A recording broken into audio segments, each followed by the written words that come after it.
This is a sad day.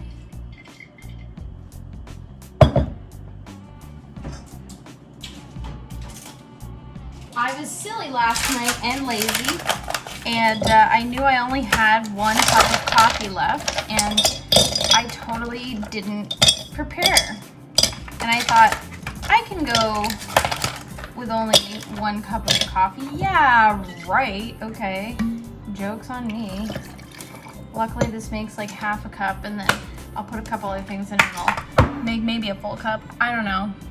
So I'm a little nervous right now because how I'm recording this is backwards because I'm trying to use a certain type of lens to get my whole viewpoint in, but I can't see myself. So I'm just like a little nervous how it's gonna turn out because it's gonna be a long conversation. I figured standing right here would probably be the best place to start. And sorry if some of the lights go out. I have like the automatic lights underneath my thing here. Anyways, oh, I probably shook the camera. Anyways, we have a long conversation to have. So I'm sure you're all wondering, like, what the heck was that video? Yeah, last week's video was hella hot, okay? So basically, now that I'm not on morphine anymore and like my head's a little bit more clear and I'm healed, I took a cycling class, and it's not, I want to like specify it is not the cycling place's fault at all. It's totally just something random that happens to people. Rhabdomyolysis is what, rhabdomyolysis, that's what I had. And it's super rare. It doesn't really happen that much, and it's just something that happens to people, so it's nobody's fault. I just happened to go to a cycling class and it happened to me. So I'm just here to like give you like an update on what in specifics rhabdo really is, and I want to just like spread awareness and specify specifically it's not the cycling place's fault. They did nothing to me, and I actually want to thank them for giving me my money back because I had signed up for like 50 classes and obviously I couldn't walk. I'm literally just recovering. Like I can bend my leg again finally. So it's like, so when I went to this cycling class, like if you watch the video, I went to my first cycling class. Now, let me just be specific. I have been doing martial arts my whole life. I'm a weightlifter. I'm a very active person. So, you know, cycling is a different world, people. Just saying that. You know, it's a very different world. It's very high intensity, and especially if you have like done nothing with your legs, which I have, just not to that intensity. Yeah, it's, you know, you're in for a treat. I do want to seriously specify that it is not the cycling place's fault what happened to me. They did not press upon rhabdomyolysis onto my poor little legs. It is not their fault. But basically, I wanted to get on here and spread awareness about rhabdomyolysis because, and like give a little bit more in detail what happened to me, because when I was speaking to you guys in the last video, I was like on some drugs. I was on morphine, and it made, you know, makes you feel a little crazy, like, you know, you're out of it because, you know, you're in so much pain and they give that to you to relieve the pain, yada yada. So here we go. Basically what had happened, I took 2 cycling classes, and when I went to the second class, that was my biggest offender. I probably wouldn't have had as many issues as I did if I hadn't taken that second class and just let myself recover from the prior class. So what happened was, the first class I took, I'm cycling, I'm getting into it, and my leg literally collapsed. I literally felt like that. And I pushed myself back up and I powered through it, as I do because I'm super crazy. And so I powered through it, couldn't walk, straight up couldn't walk. I was in a lot of pain from the get-go, but because I have a high patience and pain tolerance, literally went back the next day thinking it was nothing. It was just an intense workout.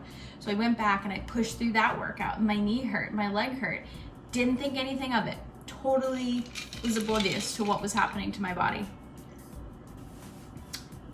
When your muscles in a high intensity workout aren't getting enough oxygen, that's a big no-no. That's bad. So what triggered the rhabdomyolysis was the lack of oxygen to my muscle, which then this is what I'm not a medical professional, and I'm just repeating what I have been told and aware. Just disclaimer really quick before I move on. So this is what I personally have understood from what the doctors have told me. Anyways, lack of oxygen to my muscle failed. It was like, no, bitch, I ain't working no more. I'm not doing this. You.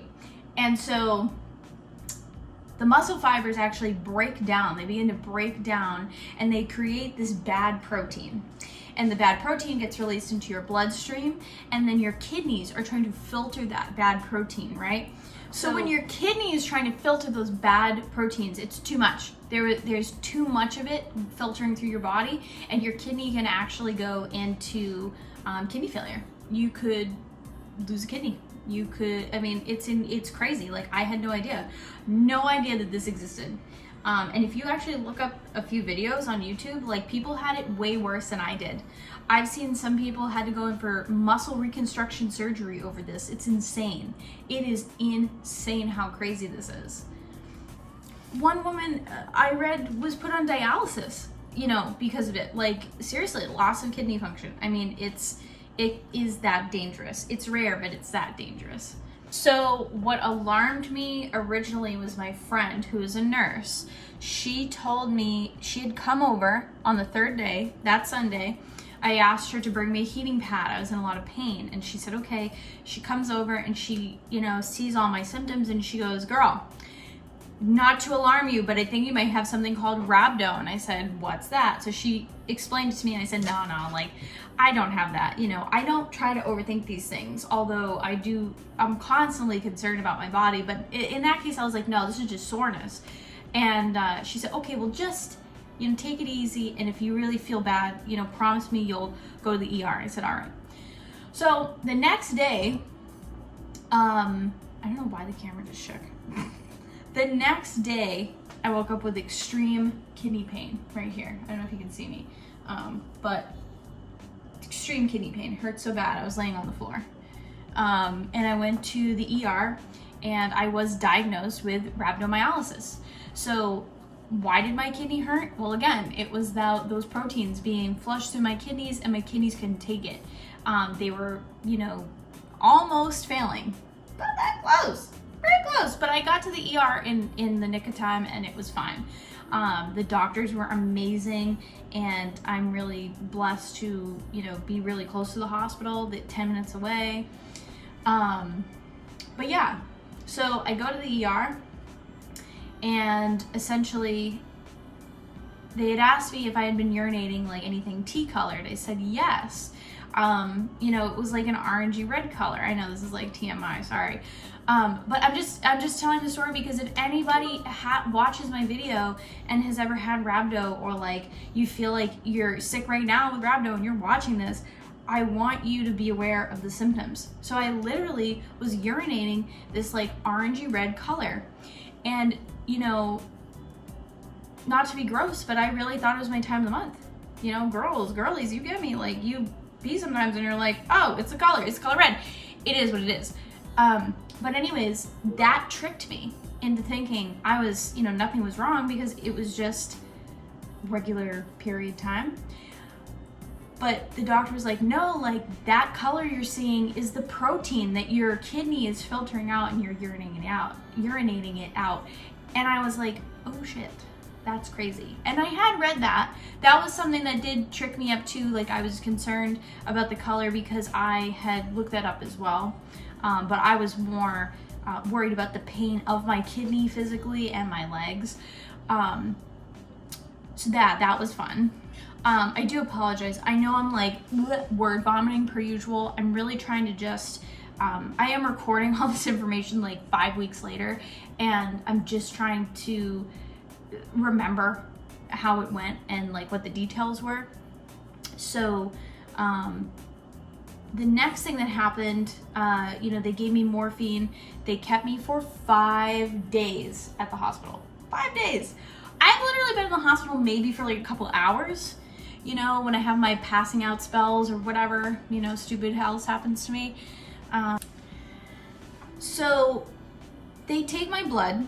Okay, I'm not a needles person. I'm not good with needles at all. And they take my blood.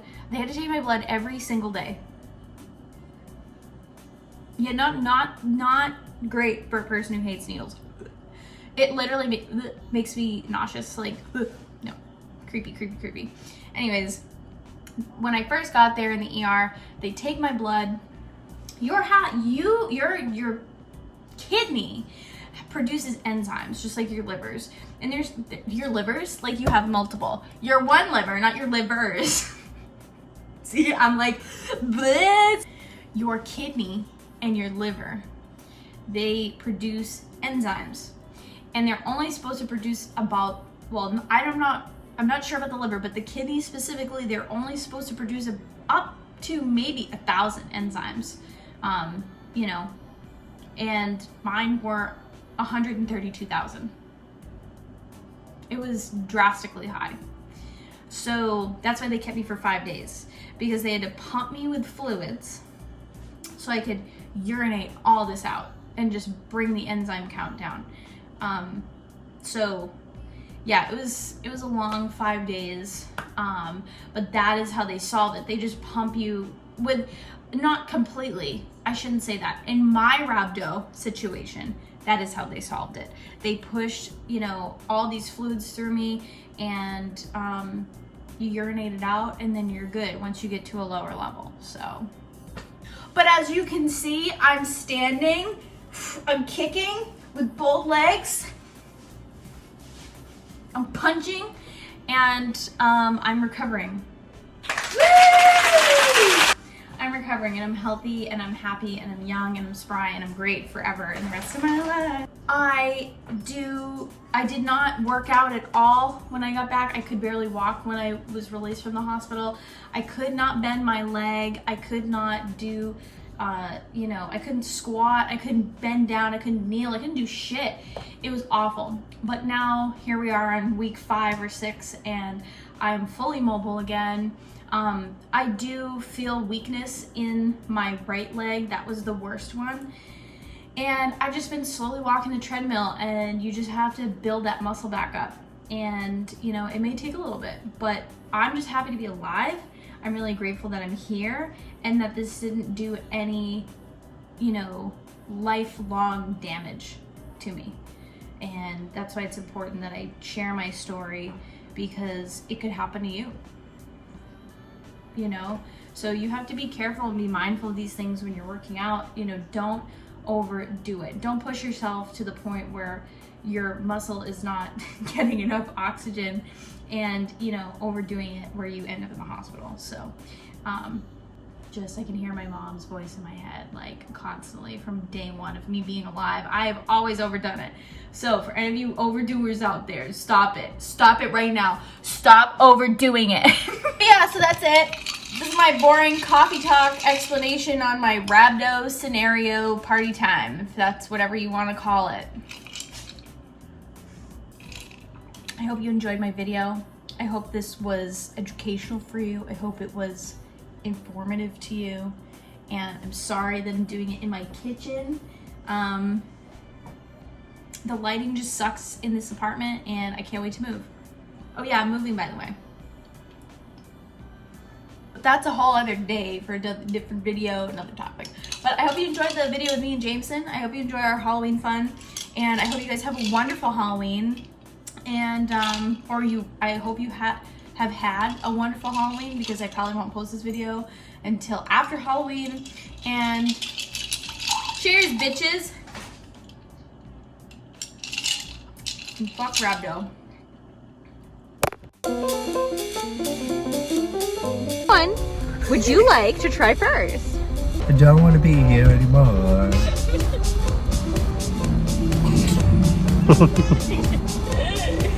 Thanks, big bite. Did you get everything?